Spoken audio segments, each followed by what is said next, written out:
I want to tell you a story. Once upon a time there was a man named Job. He lived in a land called Judea. He was blameless. He was righteous. He was a devotee of God. He avoided evil. He was a good man. He loved his children. He cared for the poor. He glorified the Father in everything. Yet tragedy struck him like a terrible storm. In one day Job lost almost everything. His sons and daughters died in an accident. All his possessions were taken away. His body was covered with boils. Even his own friends turned their backs on him. Everyone believed that he must have sinned. His wife even said, "Curse God and die." But Job did not curse God.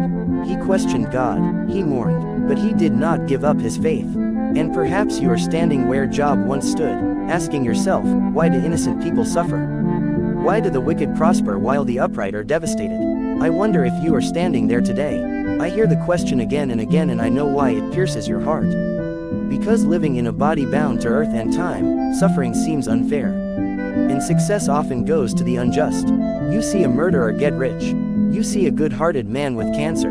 Your honest neighbor loses his job and the liar gets a promotion. And your soul cries out, is this justice? But listen carefully, I did not forget Job. My Father did not abandon him. When it was all over, Job's faith was wounded, but it was alive.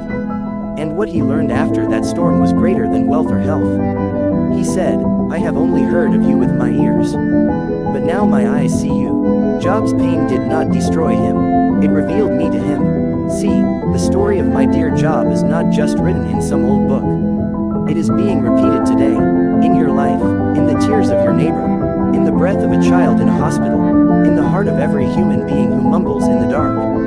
Why me and I? Answer, I will give you my word, not with simple words but with the truth that can hold your heart. But first understand this, I see what you don't see. I see not just your pain, I see the purpose hidden in that pain. What seems unjust today can be the salvation of someone's soul tomorrow. When my Father created this world, he called it good, not just manageable or tolerable but good, where children laugh without fear, where the lion and the lamb lie down together, where not a tear is shed without a purpose but love is true love, only possible when there is a choice. That's why man was given free will. You were not made puppets but partners in love. But when ego was placed above soul surrender, when violence was chosen over compassion, then the world broke apart. Sin came and with it came sorrow, sickness, injustice and death. It wasn't my plan, but now you're in this broken world where the rain falls on both the righteous and the unrighteous, where the innocent die of diseases like cancer and the corrupt fill up with wealth and honor. Now you ask me, why don't you stop it? I can.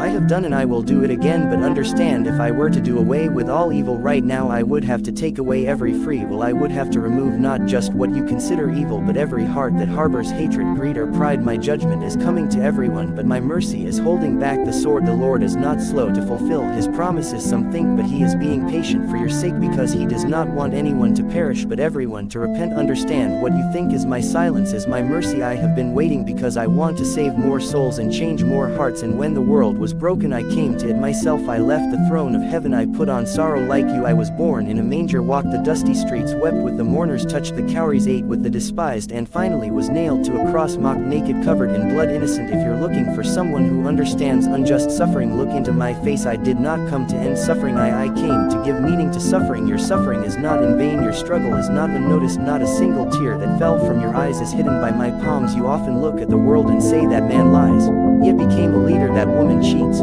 yet is rich. I work honestly, I love the truth, I give generously, yet am in pain. You take comfort for a blessing, you take power for grace and wealth for success, but my kingdom is not measured as the world does. I once told a story about a rich man and a beggar named Lazarus. The rich man wore silken robes, ate royal food every day, and lived in every worldly pleasure. Lazarus lay every day covered with sores at the same man's doorstep, longing for a crumb of bread, and then came death and everything changed. The rich man was now in torment and Lazarus was now in heavenly comfort. Did you see? The success that was visible was actually a deception, and the suffering that was visible hid golden splendor. I never told you to run after worldly success, I only told you to take your cross, pick up and follow me. I said, blessed are the spiritually poor, blessed are those who mourn, blessed are those who are persecuted for righteousness. The path of the righteous is not bright, it is narrow, it is hard, and it often seems lonely, but it is the path that leads to life. Evil people may seem happy for a while, but what are the luxuries of a few years compared to the eternity they will be in without me? And now ask yourself, what does it profit a man to win the whole world but lose his soul? Success without without me is no success at all, it is a foolish death wrapped in gold. So when you see someone succeeding in evil, do not envy him, pray for him, his soul is in danger. And when you suffer pain while doing good, rejoice not because the pain is easy, but because your suffering is not in vain. I am near to the brokenhearted, I am with you in the fire, I see you even when the world turns a blind eye to you. On earth you may not be praised, but in heaven I will crown you. My dear, you have walked the journey with me on this question of Job, through the story, through the truth of this broken world, and through the illusion that the world calls success. Now come to me for a moment and sit and listen. You were not made just for this moment, you were made for eternity. That's why pain hurts so deeply, because it doesn't fit your soul. You were not made for a world where there is sickness, betrayal,